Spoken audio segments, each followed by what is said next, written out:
Welcome to Mysteries, Monsters, and Mayhem. I'm Shannon Lawrence. And I'm MB Partlow. Quick content warning before we get started. This podcast may contain language and disturbing content, so enter at your own risk. Hi. Hello. I'm back to hello. You don't say.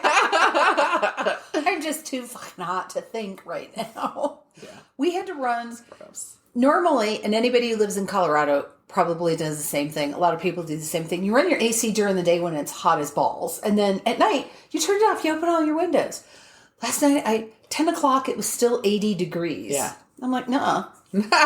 Well, I haven't, just because of eye allergies, been able to open up the house at the end of the day. So I'm dreading the utility bill for sure. But yeah. I'm like, I will claw my eyes out. So. Yes. Yes. I understand that feeling now. I had an adventure last night. So I was working very late because I did not start working on my 2 topics for the day till like 11 p.m. last night. That's the first I was on a business trip. Yes, you were. And then my daughter's first day of school. Yes. And then and just and stuff, a lot more. Life. And some of it I know. So Saturday night I was like, but I will say Friday night I did have a few minutes where I sat down and went through and picked my 2 topics and like had up a window for each of them so that I could get back to it and not forget. Which does help because sometimes it takes a long time to choose like what I'm doing. Or I'll start researching it and be like, well, this isn't enough or this isn't interesting enough or whatever. It has a great headline or a great lead up and you're like, woo, you dive into it and you go, this is nothing. It's right. This was all build up and that gets me with the hauntings because I love a good haunting story, but then you go and look at it and they go, this old brewery was built in 1858, so it's probably haunted. Right? Or someone like, this is the best haunting ever. And you're like, oh my gosh, what is it? And then you read it and you're like, you suck. Or the other one that sucks me in sometimes because you got to get into it to see it. It's a fucking haunted house. It's a pay to walk through haunted house. I'm like, that is not what I wanted, sir. Especially when it's one where there's no history with it. Or the history is completely false when I try to research it. Yes. That kills me. Because I'm like, it doesn't have to be the best haunting ever if I have an interesting backstory for that house. Exactly. But when you make up all these things and you're reading it and you're like, oh, this is great. And then you try and research the individuals named and there is no such person ever in the existence of the earth. And you're like... I remember I can't remember if I actually talked about it in context of a different story.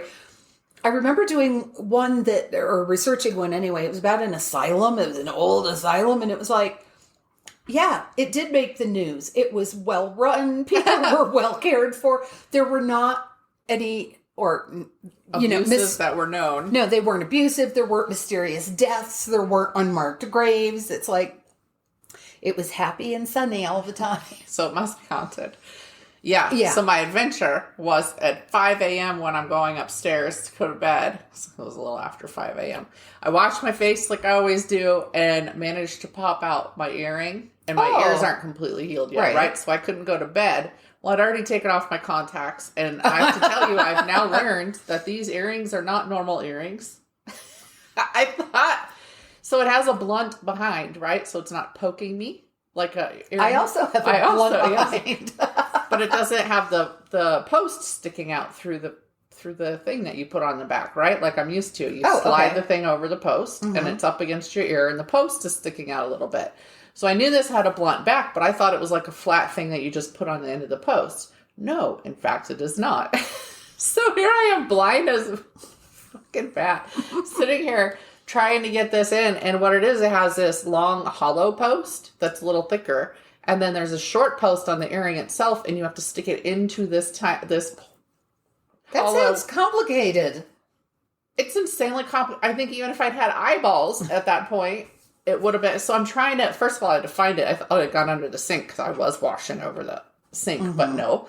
So I found it on the carpet, and then I was like, I thought it was broken because I just saw the little half post on the back, and I'm like, how did it break? I didn't hit it that hard. So then I go digging out my jewelry, and I was like, I don't know what of my jewelry is actually nickel-free because I wasn't watching for that in the early days, right? I didn't know that's what I was allergic to. Right. Thought I was allergic to gold. In fact, I was not. And so I'm like, well, I guess if they're all infected tomorrow, then I know that these have nickel in them, right? So then I'm trying to do that. And I was like, I really don't want to do that. And so finally I just went and woke up poor Jeffrey. After it was probably like 20 minutes of me trying to, because blindly I finally got the big post in through the back of my ear. Oh my God. But I was sitting there and I'm like, trying to stick it. I couldn't see. I couldn't even see my ear, let alone. So yeah, I woke him up and poor man, like, he's trying to do it. And he was fast asleep when I woke him up. And so he's like, wait, let me adjust my eyes for a minute. And then it was dim in the room. Of course. And so he finally got it in, but I was like, damn, now I know why they charge you to come in and have them change out your earrings with these bastards. Yeah, I didn't even know those existed. So my mission today is to purchase some nickel-free earrings so I can put some in there. I don't, because my ears have been pierced since I was 11 or 12. And so I don't ever look. I just jab the earring in and it goes in like it's supposed to. It's habit. But I have a couple pairs that have really thick, they're dangles, so they're wires, not posts. But it's like, and it never fails. I'll be in a hurry to get out the door for something, and I'll be jabbing one of the earrings in, and my ear just goes, no, we're going to open up 3 extra channels in your piercing for it to go. These pores are going to expand. Yeah, and I'm like, what the flip-floppity you feel like you're digging around inside your earlobe? Yes. Yeah, I hate that. And it's never... Now, granted, when I'm sitting around home, I don't always have earrings in, but it's always, I'm late, and I've decided at the last second, I need to accessorize, or I need to change my accessories. Yeah. Ow. Speaking of which, I just pulled on that. Okay. The problem is I do like the flat back, because that was my concern with re-piercing my ears and having to wear earrings for like 8 weeks, was that I would be stabbing myself, and I already have enough trouble sleeping. I'm like the Princess and the Pea when it comes to sleep, quite frankly, and everything has to be perfect, because I already am not going to sleep like a normal human. So having one little thing poking me would be problematic. So yes, I do become her. Never knew I identified with the Princess and the Pea. There you go. You could be a Disney princess. But here we are. Yes, I could. She would have purple hair and she would be fucking fabulous. Yes, she would. She would be fierce. I got some good news this week. What? I went to the dermatologist and I don't have to go back for a whole year. Yay. My skin has graduated. I always forget that I keep meaning to ask my doctor for a referral to go, because I can't just go under the insurance, right? To go see somebody, because I have 5 trillion moles. Yes. And yes, some of them are changing. And I did have precancerous moles removed from my... Let me see. If you can, the ones on my arm were precancerous, but the one on my thigh was not. If you can go to my dermatologist, I highly recommend them, because I got referred after my brother passed away because he had melanoma that metastasized. And my doctor, I went in for my annual checkup. My doctor's like, well, has anything changed? Any family history? And I said, oh, yeah. And I told her, and she went, you do go to a dermatologist, right? And I'm like, no. And she goes, you do now. But when I got home, because Joe has gone, because he's had several removed, like basal cells. And he said, well, how was your appointment? And I said, good God, she took a comb and started looking at my scalp. And I said, at the end, she was looking between my toes. And Joe looked at me and he goes, what was the name of this practice? Because his guy did not do that.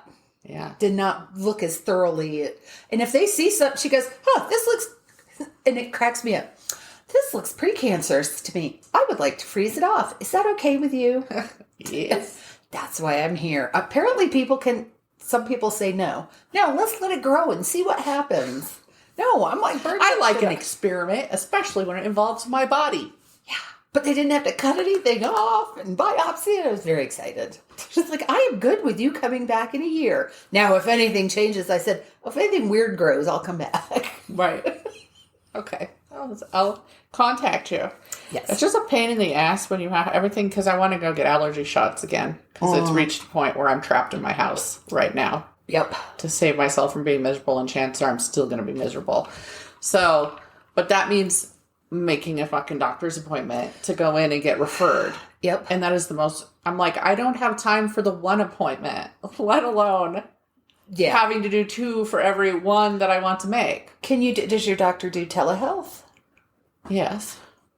That's slightly easier. You could do the telehealth for the referral. That's true.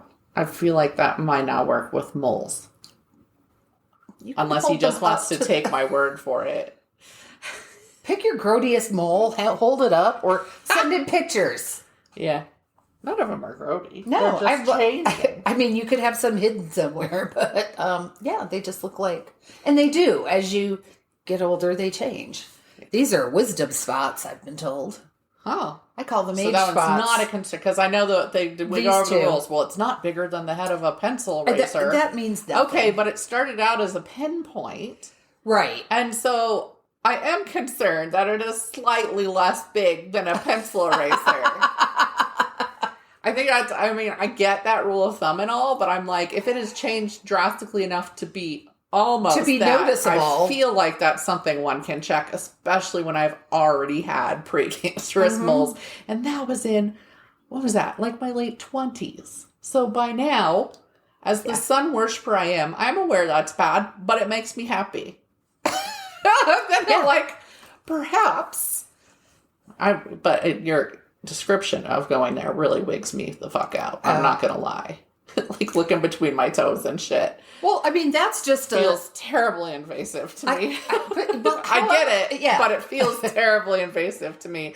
So I would be traumatized after that appointment and have to be no touchy for a while. She is I will say the woman I see, she's a PA. She's very nice. She's very low key. She's like, if you want to chat, she's chatty. If you don't want to chat, she's quiet. That's good. The first time I went though, they hand me the gown to put on. Put the gown on and the doctor will be in a couple minutes. And it was like a fucking Barbie gown. I was like, what part of myself am I supposed to cover with this? And I'm meeting this doctor. Like, I could have just worn a bikini and we could have just done this. Yes. I'm meeting the doctor for the first time. And I'm like clutching this. So, but the next time I went in, I was like, look, you got a bigger size. Because last time I couldn't even, no. And they just look at me really funny and go, yeah, here you go. Here's a bigger one. No, Jesus. I'm like, no. Hello, my name is MB. These are my boobs. My thing is, I realized I practice false modesty at the doctor because I frankly don't care. And if they want me to sit there naked, I'll do it because it's not a thing. I'm not really embarrassable. Mm-hmm. So I'm just like, whatever, this is what it looks like. You're a doctor. I bet you've seen worse. There are some people who still might not mind seeing this naked. I don't know, but they sure aren't clamoring for it like they used to. But you've given birth, so half of the hospital not only did I give birth, but hoo-ha. At my very first birth, they were like, "Is it okay if I bring in student nurses?" And I said, "Go for it." Yep. Bring them in and let them look at my labia. That's good. Eventually, you'll see my vagina because everything's expanding right now. But yeah, I want them to applaud when they see my. But cervix. I've learned that I do. There's a lot of things I do, like my language and not talking about personal things that I would have no problem. I will talk to anybody about my period. Let's do it. But they don't want to talk about it. So I cover myself up with the doctor for that weird societal stricture of this is what we do so that we don't make somebody uncomfortable. So I do it not to make the doctor uncomfortable, basically, and they probably wouldn't care except they'd be like, what's happening? Is she hitting on me? I don't know. So I'm going to consider that false modesty because I'm really not that modest about like that. The only thing I could think is also if somebody opens the door by accident. Then I'm like, come on in. I'm not trying to hook up with anybody here. Like, there's people in the hall. Cool. Hi. Hello. Say hello to my little friends. Lefty and righty. Yes. So there we are. There we have it. I'm like, what do you want me to do? That's what the thing at the massages is that it was so confused. They're like, you can take everything off if you want to. You can keep your underwear on. I'm like, what would you be most comfortable with? What will make you think I am not trying to get a happy ending? What will help you? What will make me look like the least of a freak? Right. Help me help you. Which you like me to have on when you come back in here? But then I can't stand the part of being touched, which is funny. Oh, yeah. I haven't had a massage in a long time. I know I've been saying for, I don't know, I think a year and a half now since I got my job and had my own income again. I've been saying I was going to schedule one. And then I was like, I'm going to schedule one after the camping trip and then we were going to do something else. And I was like, ooh, I'll hold it until after that because I'll need it. Like I can only have one in my life or something. I don't know what's going on. Well, I'm cheap. That's what it is. But I get that. And then I was like, oh, I'll do it after we went to the cabin. And then I was like, well, but it's only like 2 weeks before I go to Arizona for my business trip. And then I'm like, I'll wait until after that. Yeah, why be relaxed before that? Have I scheduled it? No, I have not. But I did have to pay for carpet, and that's going to take 2 more of my paychecks. So, and it is beautiful. The new carpet is beautiful. They did a really good job on the edging on the stairs. They really did, because that's tricky. Like, you know how much extra you have to pay for that? Because we have spindles, and it had to be over the sides like that. That added a lot of money to the carpet. I'm sorry, but they really did a good job. They did. I'm happy with it. It looks fabulous. I keep just like walking. I'm like, I need to go upstairs for no reason whatsoever so I can walk on it. Well, because our main floor is hardwood. Yes, look at you getting your steps. In the course of 4 days, I went on 2 planes, so 3 airports. Ugh. So that's 6 total if we're going to put both flights together and 4 planes. And walking all over. My stomach was upset the last day, and I was stuck for hours at the airport because it was just easier to have a coworker drop me off instead of trying to figure out something to do after we were done with everything. And so I was like, you can look up what restaurants are there. Yep. There's only 3 in the section I'm always in where the United flights are at the Phoenix airport. I don't understand how that is international airport. It doesn't seem to be these little spurs in airports. I got stuck in one in Orlando where there was nothing fun. There's like a breakfast place. First of all, it's all egg shit. And I'm like, I can't have that. And then there's a Mexican place that's pretty good. But one time I left there with not a great stomach after eating there. So I'm always like, ugh. So my stomach's already upset. And I saw there was a Panera and I went, chicken noodle soup. Ooh. So then I went for a hike to go get me some chicken noodle soup. It's very expensive chicken noodle soup. So yeah, I've gotten nice steps in. Also, because I was on what floor? Oh, I was on the 6th floor. So that was a lot of steps for me. With the weird room with the bed floating in the middle. That hotel was crazy, but it was awesome, but it was crazy.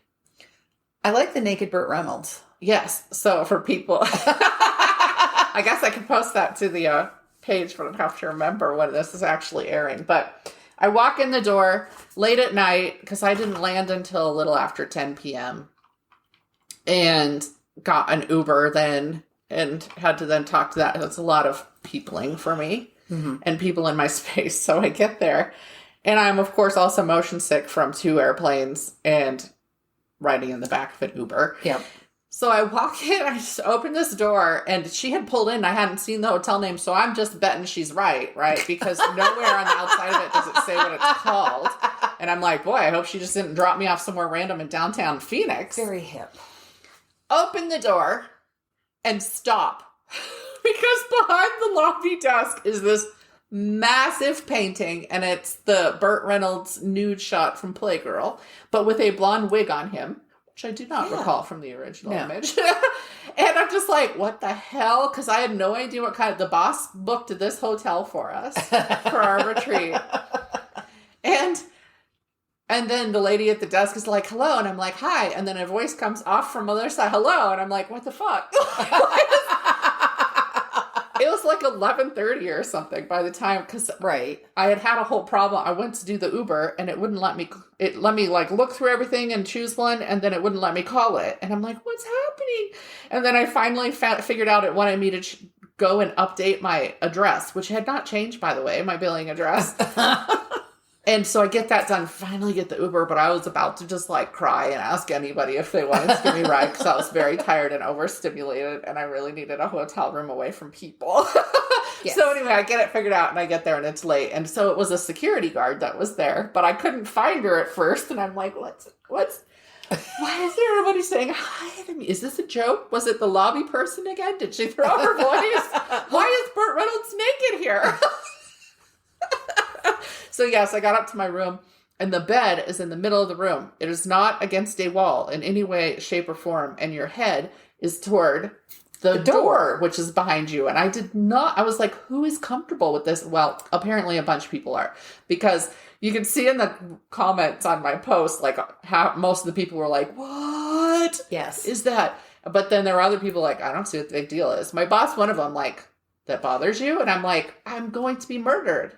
There's no safe point. There's no wall to back up against. There's no, like, my head needs to, but I didn't know that was a requirement until that moment. My head there needs to be a wall behind the head of my bed. But it was also just a super kinky, fascinating room. There were working gears. There was a table that I could roll the handle and it would go up or down. Okay. It was I did not have a lot of time and I was very tired because we were working and around people a lot. So, but yeah, it was very, industrial was the decoration. Okay. So open, like, pipes visible and whatever the metal conduits are from, like, the light switches, and then neat gauges. Oh. I thought I took a video of the table and then walked in and, like, walked around and did the whole tour. When I pulled it up, somehow it had stopped and then restarted when I hit the record. So I was like, well, none of that exists now. That's why I didn't take individual pictures, because I did a walkthrough. Yeah. So I'll just have to stay there again. But there's artwork everywhere and it's for sale. And It was a completely adult place. There were no kids. I don't know that there was a rule, but it's not the type of, like, the bedroom. Believe me, again, kinky. There was a sink that went under the wall and was on both sides of the wall. I saw that. I could not picture that from the description until I looked at the picture. And I was like, is the sink on the floor? I was trying to figure out how to do the picture, too, because I'm like, take a picture. I put, like, a bar of soap in the middle and took it from both sides, and then I stood with the wall in between, and I was like, this is all I can do for you people to show you what this looks like. There is a thing on some hotels now. There are two lights in on the bathroom mirror, and one is like a regular bathroom light, and the other one goes all the way around the mirror, and it's really intense. Yeah. You can see your fucking skeleton when you turn and I'm like, why? I don't need to operate in here. I don't need to count without fail. I'm in that one without tweezers. Because I look at there and I'm like, oh my God, how is there an eyebrow hair way over there? Have tweezers in your travel kit? I don't have a travel kit per se. I usually throw tweezers in there, but inevitably, if it's that mirror, I forgot them. In fact, I was at Mile High Con one year. I was at the new hotel, which is Marriott, whatever, and it was right after. It was the first one back from COVID. So I went down to the little gift services area in there, and they had nail files and all this other shit. No tweezers. And I asked her, am I just missing the tweezers? She said, there's a tweezer shortage. And I laughed. And then I was like, oh, you're serious? Yes. She said, there's a shortage everywhere right now. And I was like, okay. That's not absurd, because there were a lot of weird shortages. Yes. We're still seeing like ripples sometimes. So then I walked to like a CVS or something, and they were also out of tweezers. And I was like, oh my God, now I am highly conscious that I did not pluck my eyebrows before I came here. All right, we should get started. Yes. Go for it. Okay. I am covering Tamla Horsford, I think is how it was said in the news. And the slumber party death. Ooh. Yes. Early in the morning on November 4th, 2018, 40-year-old Tamla Horsford was found dead on the ground underneath the back porch of a Cummings, Georgia home belonging to Jeannie Myers. The drop from the porch to the ground was 14 feet is what I saw most often. A couple said 18 feet. But so here we go. We'll ballpark that at 16 with a 4-foot tall railing up on the porch. Her unlit cigarette was still up there. On the porch? Yes. On the railing. Oh. Tamla was a mother of 5 boys. She'd attended an adult slumber party with 7 other mothers, some said 8, from her son's youth football league to celebrate a 45th birthday party. It was Jean's. Arriving at about 10 p.m. on the 3rd, after making dinner and a breakfast casserole for her family, I had such an image of who she was as a mom from this. She made them dinner, and then she prepared them breakfast for the next day. You were picturing Pearls, weren't you? Not with her. No, I don't think I pictured Pearls. Just she was that very dedicated mom, 5 boys. That's fucking exhausting. That is, and yet here she is. I was like, oh my God. That's she very took care nice. of her family first. She'd brought a bottle of tequila to share with other women. It's thoughtful. I'm sure they all had some sort of, well, there's probably a lot of liquor there. Tamla was the only woman of color at the party, which would come into play later, and this is why it gets mentioned when questions arose about cause of death. The women changed into their pajamas, drank, apparently smoked a little pot, watched football and TV, and played Cards Against Humanity. So it sounds like a good time. Okay, except for watching football, it does sound like a good time. Yes, and This was in Texas, though, right? It was in Georgia. Georgia. Okay, south. Yeah, it was in Georgia. Football, Georgia. Yep. Yeah.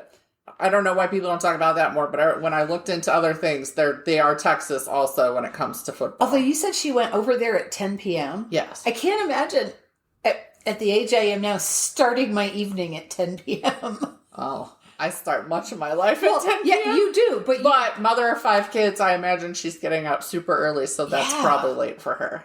And I think because if they all have kids in the same football league, I'm just like, damn, girl, you got some stamina starting at 10 p.m. Go. You go. That's right. It was claimed that Tamla went out on the back porch to smoke a cigarette at about 2 a.m. There were multiple witnesses to her going out there. No one said she acted overly intoxicated. She wasn't sloppy drunk. None of this.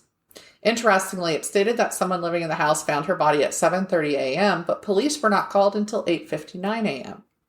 At that time, the call was made by Jean's boyfriend, Jose Barrera, who said she was face down and that it appeared she wasn't breathing. He also stated he could see a small cut in her wrist and wasn't sure if it was self-inflicted.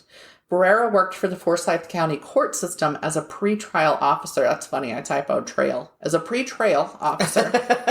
He claimed not to have touched the body even to test for a pulse, and that did come up later. Police on scene assumed... Well, that's cold.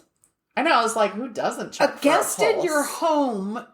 See, I felt that was strange, too. You don't... She's missing for 5 hours and nobody fucking notices. Yeah, I bring that up later because I'm like, okay, what the hell? How could you find someone that was a guest in your home and you don't even go and check her pulse? Her wrist, even. Yeah. Hold a little mirror in front of her nose or something. Something. Police on scene assumed it was an accidental death. Like, right off the bat, they're like, oh, it was an accident. She fell off. Completing what has since been called a lackluster investigation to confirm their initial suspicions. The autopsy revealed multiple blunt force injuries to her upper body. So head, chest, yeah. So if she had fallen down a rocky slope, she could have sustained all those injuries, but not just a fall off of a railing. Okay. Well, we'll revisit. A broken neck and her blood alcohol level was found to be 0.283. Which they were like, that's more than 3 times the legal driving limit. And I was like, she was at a slumber party. Who the fuck cares if she could drive that way? That's why she didn't. Yeah, she wasn't driving.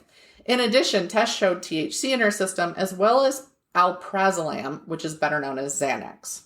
A single joint was found in her purse, in a baggie, but no one admitted to giving her Xanax, and none was found on her person or property, nor did she have a prescription for it. Another woman at the party did have a prescription, and she had her Xanax there with her, but she claimed she would not have given Tamla any because she was drinking alcohol, and they're both depressants, yada yada. She did give it to another woman at the party, but it said it was after the body was discovered, and it was to help calm that woman down. There's a lot of whole things about this that are summed up. Unhappy with the autopsy and suspicious something else had happened to Tamla, her family requested a second autopsy. Yeah. The Georgia Bureau of Investigation did a separate autopsy that turned up further injuries, including scratches on her legs, face, hands, and even a laceration on the right ventricle of her heart. It was noted that very few photos had been taken of her body at the crime scene.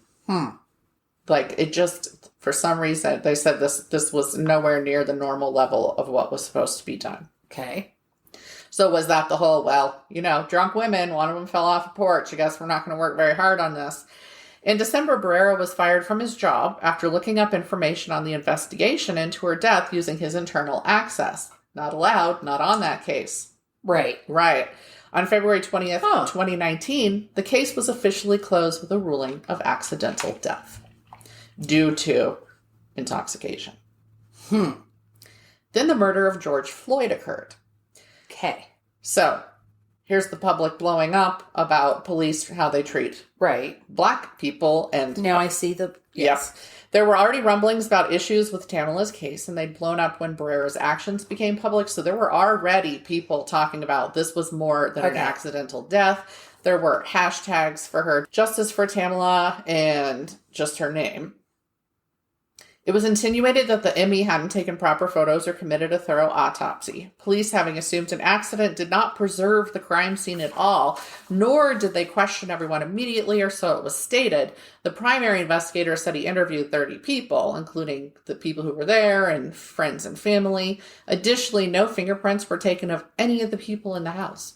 And no clippings were taken of her fingernails, for example, to see if there was evidence of defense, right? The Horsford family stated that she wasn't a big drinker and wouldn't have gotten so inebriated around people she didn't know well. She wasn't. But then, like they said, she was always like this bright beam of sunshine. She was the life of the party, yada, yada. So, and like you already said, my big thing, and I was like, why are they not making a bigger deal of this in the articles? Like, why aren't they questioning this in any of the articles? Why was there a gap between her discovery and the phone call to 911? And why were witnesses awake seeing she went out at 2 a.m. and nobody noticed she didn't come back in? I mean, I could understand, again, for 5.5 hours. I'm going back to hosting. If you have people come over, if you're having a sleepover, you don't go to sleep until everybody is settled. You're not going to go in and make sure everybody's asleep, but everybody has to be settled for the night. If someone is out smoking, you don't go to bed. Right. You wait till they come back in. You wait till they come back in. Because what if they got locked out? Or what, like, how do you not notice it when you see her go, how long does it take to smoke a cigarette, did they think? Yeah. Or what if she needed an aspirin? And was she really the only one who smoked there? There's so many questions. And I just didn't get why... Like the times were given in multiple articles that she was discovered at that earlier time and not called in until almost 2 hours later. Yeah. And I'm like, why aren't you guys questioning this? Why hasn't anybody said that this was investigated? Yeah, that's just weird. So then we get to matters of race, which is why Floyd's murder shot the case back into the public eye. According to Rolling Stone magazine, Forsyth County is a massively white county. Quote, in 1912, every one of the town's more than 1,000 Black residents were driven out, and Forsyth County has remained primarily white to this day. One article cited that it was at least 85% white in that county, not just a city, in that county. In Georgia. Yes. The sheriff, Ron Freeman, had previously been accused of issues of racism. He refused to reopen the case until a Change.org petition, again, fired off because of the attention being paid to it because of Floyd's murder, and public pressure, including celebrities like one of the Kardashians and some rappers, 50 Cent, and Black Lives Matter forced his hand. And in July 2020, he went to the GBI and asked for the case to be reopened, even though he also stated he stood behind the original investigation. Of course. There were more than 600,000 signatures on that Change.org petition to reopen the case. So I first heard about this case before it had been reopened. At that point, everything was up in the air and people were fighting to get it re-looked at.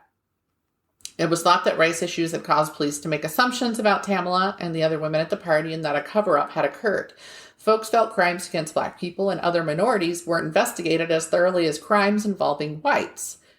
People at the party swore that her arms had both been alongside the body. When her body was found, Jean, who owned the house, and her boyfriend, Jose Barrera, both stated that her arms were along the side of her body, like kind of straight.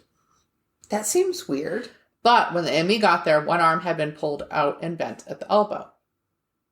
So it was off at an angle away from the body. So again, it was asked, did somebody take her pulse? And Jose Barrera insisted he did not take her pulse. And I'm like, why? He was very insistent on it. And I'm asking because I think you would know this. If someone falls from a height of 14 feet, would it be normal for their arms to be at their sides? Well, the thing is, I feel like... Because I'm thinking if you fall, you're splayed. You're pinwheeling or splayed. So if everything is accurate, it sounds like she dropped head first, like she went over and dropped head first. which could possibly have those arms down their sides, right? But what are the chances? Yeah. So the family's lawyer said his firm had looked into the injuries on her body and felt they indicated defensive wounds and clear evidence of homicide. When they requested autopsy photos, they were refused, which was not really allowed and was very strange. There were 3 men in the house during the party, including Barrera, and people thought perhaps a sexual motive existed. It sounds like 2 of the women, their spouses, came too. Yeah, like that's not, but they were calling it a girls' night. And I'm like, not if 2 of you can't not bring your, I mean, Jose probably lived there, so that's different. Jeffrey would be down in his office and then up in the bedroom. There would be no in between. There'd be like, you guys are on your own. He might swing through the kitchen and fill a plate, but that's right. He wouldn't be hanging out. No. Specifically, perhaps someone had made a move on her out on the porch was a theory, and she'd fought him off only to be pushed over the balcony, whether accidentally or not. Right. There were supposedly a couple swingers at the party. I thought that was like such a Georgia thing to be like, they're swingers, and therefore they killed her. But nothing panned out with that. Okay. One of Tamla's friends, Michelle Graves, who was not at the party, was very vocal about there being more to her death. As a result, she was hassled and even arrested to deter her outspokenness. Oh. She claimed Barrera gave her identifying information to the women who had attended the sleepover so they could harass her. And I'm like, bitches, her friend died at your house at your party. Why are you harassing her? Yeah. What a shitty, disgusting, entitled Karen. Yes. Behavior. There were a lot of blondes there. I almost just said something about that. But like just the Southern blonde thing is in blonde itself. Out of the bottle Dixie bitch. That's right.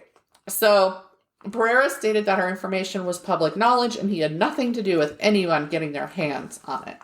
On the flip side of that, the party attendees have received death threats on social media since the case blew up in the media.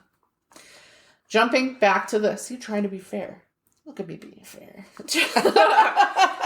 Jumping back to the positioning of her arms, the new GBI report claimed that Barrera had admitted on the phone to a detective to attempting to take her pulse, which would explain that change. That's not a bad thing. No. But he has maintained he did not say that to the investigator and he did not take her pulse. And I'm like, but why didn't you?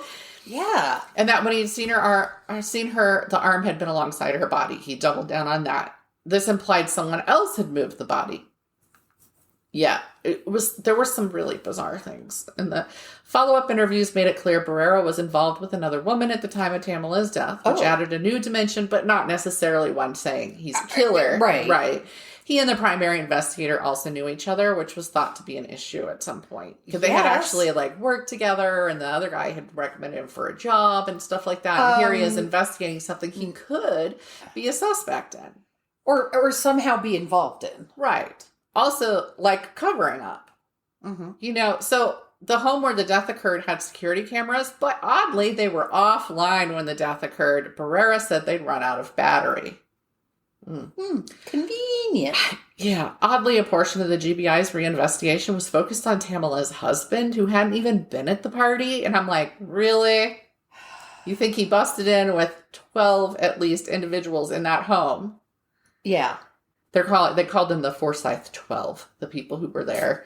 So apparently they gained some notoriety, and I'm betting it's from their actions in the public. So nothing was found on him. I'm like, I get that you have to look at the husband, but when it's at a completely different...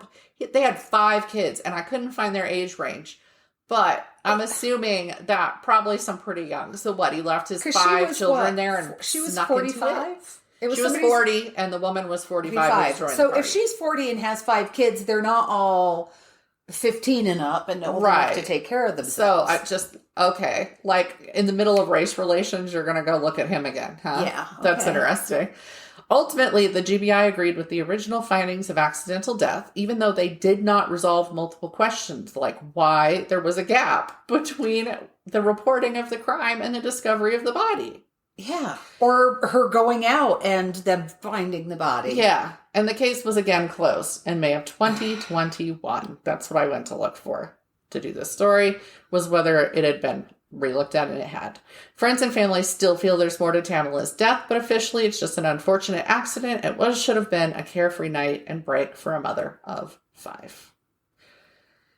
And race issues aside, because she clearly felt comfortable enough to go to a slumber party with these women. So I don't feel like race was an issue in that aspect. Perhaps in the investigation. I don't know.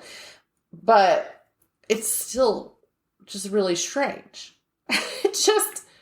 And there were so many things they didn't wrap up that I'm reading the article, like especially the Rolling Stone article and The Root, I think, were two that I got a lot of information from. And I'll just name my other sources since I'm here. Vibe, Atlanta Black Star, and Wikipedia. Just like, how do you not resolve all these things and say, yep, accident? And how it's not that easy to fall over a 4-foot-high railing. No. Especially head first. Yeah. So, and now you've got the attorney and his team, and they're not medical professionals by any means. It didn't say they brought in a medical professional, but they're stating that the fashion of the blunt force trauma and the lacerations don't match up with you just falling and hitting your head and breaking your neck, right? Like they felt there was more to it, but the ME insisted, no, this is consistent with a fall like this, falling on your head. And she had like her wrist was dislocated. I could see that in a fall, right? But what are the cuts for? I did see pictures of the crime scene, I'm calling it a crime scene. It could be the accident scene, but yes, not with the body there, but it was grass. It was a grassy yard that she'd fallen in, not say there weren't bushes. There was no shrubbery. Nothing rugged. Yeah. Where she was lying. So. And if it was some kind of accident, why were they acting like they were trying to cover something up? Right, that's the weird thing. Why the delay? Why weren't the cameras working? I mean, sure, there are coincidences, but how many coincidences does it take before? Yeah, so not paying attention to somebody you see go outside and never see come inside. I just, I feel like there is enough strange about it, but then of course I haven't looked at the actual coroner's report or ME's report, for example, or the police reports. So who knows? That is just it's disturbing and weird. Yeah. So, wow. Well, I'm going to talk about, we're going to go back in time. Talk about a woman who got shit done. Just because she could. Yeah. So, Mary Grace Winterton was born in mid-September in 1869 in New York City. And as I like to do, Ulysses S. Grant was our president. Susan B. Anthony and Elizabeth Cady Stanton were championing the rights of women. And the world's first rodeo was held in Deer Trail, Colorado that year. I was like, what the fuck, really? I gotta look that up. That could be fun to look up sometime. Anyway, so she's alternately referred to, I could not find anything definitive. Sometimes she's referred to as Mary, and sometimes she's referred to as Grace. So I call her Mary Grace, just so I get them both. Because I'm like, did you just not feel like, nothing definitive. So her father was an affluent merchant and a big hairy deal in the Baptist church. Her grandfather worked with a famous abolitionist named William Lloyd Garrison. Of her mother, there was not a single mention, other than she had one, presumably. She didn't have a lot of money, so why mention her? She graduated from Hunter College in 1888 and taught for a couple of years, which was pretty normal. But she didn't need to teach. She was a wealthy woman in her own right. So she did what any right-thinking woman would do. She went to law school to learn how to manage her estate. That was her motivation. It's a nice problem to have, not one that I have, but I can dream. The dean of the law school was so impressed by her that he urged her to take evening classes, and she got her 3-year degree in 2 years. She was 7th in her class, which only had a total of 10 women in it. So I don't know but it didn't say how big the class was. Was she 7th in a class of 25 or 7th in a class of 310? Right. But anyway, she was at the top of her class. She was admitted to the bar in 1904 and decided to practice law. I mean, she'd done this just to learn how to manage her affairs and not get cheated, but just decided to practice law. Why not? In 1895, she married Henry Forrest Quackenbos. Oh. Which is just so fun to say, whose father had been a rather famous doctor and who was descended from Mangle Minthorne Quackenbos. Mangle? Mangle. I just liked saying That's it. Fantastic. Right? Mangle Minthorne Quackenbos. Man, as a kid trying to learn how to write that. No. Ugh. Just be like, MQ. Yeah, exactly. So in 1905, she started the People's Law Firm, which primarily focused on serving the poor and immigrants. And she had this reference. It was like her catchphrase. I didn't include it because the things that she was referring to don't exist. They were 2 hotels. So if I was going to put it in today's vernacular, I would say you're getting Hilton service at La Quinta prices. That was the way she put it. She used 2 hotel names. So basically she was helping people who didn't have the money to afford attorneys. Mm-hmm. And she got some infamy representing Mrs. Antoinette Talla, who was charged with murdering Joseph Santa and sentenced to death. Mary Grace went to work on this, and just 3 days before the execution date, was able to convince the New Jersey Board of Pardons to commute the sentence to 7.5 years in prison instead of the death sentence. She proved that Mrs. Talla had acted in self-defense, also that the woman's testimony had been mistranslated during the trial. The woman spoke Italian. Oh. And so, doesn't that just boggle your mind? She could have been sentenced to death because they didn't have a good translator.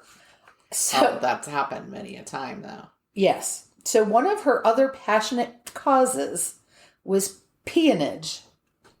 Yeah. I went, what? So you've heard the phrase peons? Yes. The peons? Okay. This is from that. Okay. So I'm going to explain it in a second. She was approached by several people to find friends and relatives who had moved south and were never heard from again. She discovered that peonage was running rampant, especially in turpentine camps. So, what the hell is it? It is financial exploitation or coercive economic practice where the laborer has little control over their employment or economic conditions. The peons have no authority and may be subjected to capricious or unreasonable oversight. So, there's a big slippery slope here into talking about sharecropping and vagrancy laws, and I don't have time for that today. It's there. If you're interested in the topic, look it up because it goes hand in hand. And it's not wrong to see similarities between peonage back then and human trafficking today. Right. That's what I was thinking of because that's what they do in Colorado, actually. Yes. They do. Every place they have a resort. Mm-hmm. And places where they don't. But yeah. International airports help. That's why it's so bad in Colorado, because we have DIA. Yeah. Did not, or forgot that, if I knew that. So Mary Grace went south to investigate for herself. This included sneaking into a camp aboard a supply wagon, disguising herself as an older indigenous woman outside of a camp, working outside of a camp, and posing as a reporter. She returned north with 46 signed affidavits against the people working the peonage system. The Department of Justice got involved, and Mary Grace ended up being hired as a special assistant to the U.S. District Attorney of the Southern District of New York. A lot of the articles I saw said she was the first U.S. District Attorney. Well, she wasn't. She was a special assistant to the U.S. District. But still, first woman to crack that system. She was eventually assigned to investigate peonage throughout the U.S., As part of that assignment, she traveled abroad extensively to investigate the methods by which immigrants were lured to the U.S.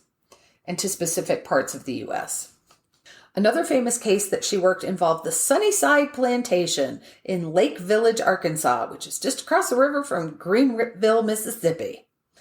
Sunnyside was owned by the O.B. Crittenden Company, and one of the senior partners was Leroy Percy, who was a lawyer, he was a cotton planter, and a politician. So the reason this came to light was the actual Italian ambassador to the U.S. had registered complaints about how Italian immigrants on cotton plantations were being treated. Mary Grace arrives in July of 1907. So just think about July on the Mississippi-Arkansas border and all the clothes she was probably wearing. Because corsets were still a thing then. Although they weren't about scrunching you in, they were about giving you that S shape where your butt's stuck out. So it's more about shaping than But there's still usually shrinking. layers associated. Yes. Layers. So I'm like, she did all this shit. We're in 200 degrees worth of clothes. Yes. She and her mad stealth skills, I called them. She stayed in the shacks with the immigrants. She ate and drank the same things that they did. She sent an undercover investigator to snoop around the plantation at night. And she got one of the company officials to confess on record, implicating the chief good old boy, Leroy Percy. Percy retaliated by having her notes stolen and then later found so he could return them to her, sending her the signal that he was untouchable. So she had his partner, O.B. Crittenden, arrested and planted stories in the press across the country about the way these men were treating their workers. And they actually, some of the headlines were billionaire, or it wasn't billionaire back then, millionaire owned slaves. Because this was after Civil War. They weren't supposed to be doing that anymore. I'm so judgy. Bitch baby Percy went crying to his friend President Theodore Roosevelt to have Mary Grace removed from the investigation, which the president did. However, her report was still filed, was still released to the public, and the Italian government started warning its departing citizens to avoid the southern Delta states. Gotcha. So even though she was taken off of that, the word still got out. Yeah.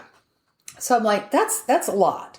Plantation owners hated her. Press articles attacked her for basically for being female, just for being female, for being a Yankee. And they would go into great detail about her appearance and what she wore. Of course. Yeah. And one of them called out the fact that she always wore black. Well, she started wearing black when her parents died. She was in mourning. Yeah. It was still a thing back then. You dressed all in black and she just kept wearing it. So, but also, who cares?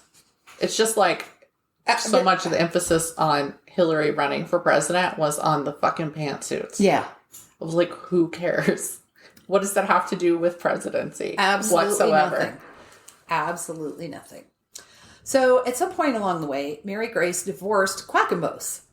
One source, but only one, I didn't find anybody else who mentioned this. One source I found said that her husband, the doctor, engaged in peephole practices in his medical offices. Yeah, that's not good. So in 1911, she married Howard Donald Humiston. So often you see her referred to as Mary Humiston or Grace Humiston in later things, even though a lot of what she did wasn't under that name. But on February 13th, 1917, a young woman named Ruth Kruger disappeared. She had been the daughter of a well-off accountant who immediately suspected that she had been kidnapped for a ransom. She had taken her ice skates to be sharpened that morning at the Metropolitan Motorcycle Company, and when she went to pick them up that afternoon, she never came home. Papers publicized the fact that she was missing, and of course, it didn't hurt that her parents were wealthy. She was pretty, she was brown-haired, she was like 5 foot tall, she taught Sunday school, nice girl, and she's gone missing. And her father offered a $1,000 reward for any information helping to find her and hired a private detective to look for her when the police didn't come up with any answers. The police initially believed she had eloped, but came around to the kidnapping theory when she just never turned up. At this point in time, the white slavery frenzy was sweeping across the U.S. So that's one of the reasons why this case got so much press. They thought she'd been stolen and sold into white slavery. It was just like it's the early satanic panic. Yeah, I guess I didn't realize it had happened that early. And it was blamed on immigrants, especially Central European immigrants, like the Italians. The Italians were a lot like the Irish in that they had a lot of ire here. Yeah. Yeah. Eventually, Mr. Kruger hires Mary Grace. Sorry, just thinking about how we love to blame immigrants for things. Everything. So what Mary Grace did was she started interviewing the residents around the area of the shop where Ruth was last seen, and eventually determined that she wanted to search the basement of Alfredo, I don't know how to pronounce it. It's Cocchi. Cocchi? Yeah. We'll go with, I apologize. Let's do it. We'll go with Cocchi. Alfredo Cocchi, a person of interest who had disappeared from the area the same day Ruth went missing. He also worked at the shop where she took her skates. His wife, so Mary Grace shows up, wants to see the basement. His wife threatened to brain Mary Grace with a brick if she didn't leave them alone.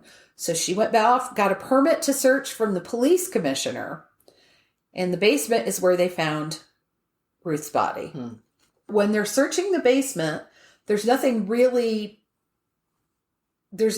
not like they go in and there's the body. There was a shelf in the basement that was out of alignment with everything else. So they had that moved. They discovered the concrete floor underneath that had been smashed. So they move the broken concrete and start digging. And there's broken concrete and ashes and dirt. I mean, there's several layers here. And eventually they came across a pair of torn and stained pinstriped trousers, like a man would wear. Underneath that was a rubber sheet, presumably placed to prevent odors from leaking upward. 3 feet further down, they finally uncover the body of Ruth Kruger along with her ice skates. The back of her skull had been crushed and her abdomen had been deeply slashed with one of her own skates. Kruger, her father, Mr. Kruger, lost his shit and accused the NYPD of negligence. An investigation revealed that a well-established kickback scheme was alive and well between Cocchi and the local police. He would fix tickets for people. The police would actually send people to him, and he would collect money from them. He would keep a percentage and give the rest to the police to fix their tickets. In response to the bad publicity, in July of 1917, Mary Grace was named a special investigator for the New York Police Department, focusing on tracing missing girls. She was once again making headlines, but this time she's being hailed as Mrs. Sherlock Holmes. Everybody loves her now for solving a case that the police could not solve. Well, if they weren't investigating, how could they solve it? Right. They probably could solve it. They could have. Probably did know some of them. But, yes. Yeah. Cocchi, meanwhile, had fled back to Italy, or Cocchi, I guess that's how I was saying it earlier. Anyway, he fled back to Italy, which would not extradite him. However, they did try him for his crimes, and he was sentenced to 27 years in prison. Okay. But they couldn't get him in there to actually serve it. Well, he was tried in Italy. Oh, gotcha. They tried him and sentenced him. So, challenging the entire NYPD didn't win her any friends on the force or with local judges. She went on to investigate the death of a young wife in Annapolis and the case of a black man named John Snowden, who had been accused of murder after being interrogated by the police for an afternoon. And when he emerged from the interrogation, he was bloody and bruised. Yeah. Yeah, what a shocker. Her last, biggest, and most problematic case involved the new Camp Upton on Long Island. She had heard rumors of sex trafficking and more going on out there. She investigated, but when she revealed her speculations, she was accused of planting evidence. And the media tide turned against her again, claiming that she was crazy to be making these accusations against the army. She contended that she had been set up. Mm-hmm. That they planted these rumors to get her out there and set it up so she could fail in a spectacular public fashion. At this point, Mary Grace disappears from the public eye, and I would like to say she disappears from the history books, but she was never in the history books. Despite being a well-respected lawyer, a crusader for people in need, and one of the earliest crusaders for the cases of missing women, that they just wrote her off. Mm-hmm. She was challenging the people in power. So because she had the balls to be a woman and use her brain and her mouth to call attention to injustices and corruption. So I just researching this made me so mad. I'm like, why, we hear about the corporate giants back in the day, the people who were developing the land and stealing it making tons of money. She started out with money. There's no doubt about it. She had a lot of privilege on her side, but then she used it. Yeah. She to worked benefit others. Yeah. I mean, the poor people weren't paying her to go stay in a She had several camp. Firsts for women. Yeah. So, by all accounts, she should have been, in the public eye more. And I had never even, when you read about women in history, I had never heard of her. Yeah. Now, there may be people out there who have, but I had not. So my sources were, of course, my infamous little True Crime a Day calendar, Wikipedia, fashionquirky.com, ancestry.com, the New York Evening World paper, the Library of Congress, the historyreader.com, historyextra.com, and the Smithsonian Magazine. Nice. It had some there were some details I didn't include because they seemed very, it was only it showed up in one place and never again. So I was like, I don't know if that's true. There's a guy who wrote a book about her, and I didn't quote the book. He maintained someone tried to assassinate her, but I could not find anything else about that. Okay. So I'm like, maybe they did, maybe they didn't. It wouldn't have been out of the with all the ballpark or whatever. It's certainly possible in this story. The NYPD is pretty infamous. Yes. Probably. And so they're plantation owners? Yeah.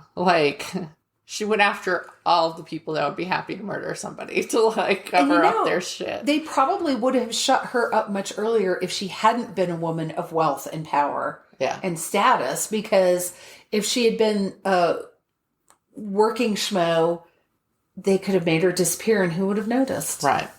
So, interesting. Kind of a perfect mix. Yes. That helped her get that done. Still didn't keep her in the history books. I know. I'm like, what the fuck do you want? All right. Thank you all for listening. Check us out at buymeacoffee.com/mmmayhem if you want to support the show. And we'll talk at you next week. Yes, we will be back with something else fabulous and interesting. Bye. Bye. Thank you for listening to Mysteries, Monsters, and Mayhem. Find us on Facebook and Instagram or at our website, mysteriesmonstersmayhem.com. Please like, rate, and review, follow, and share wherever your favorite podcasts are downloaded. Thank you for listening and supporting our podcast. We'll be back next week with more shenanigans.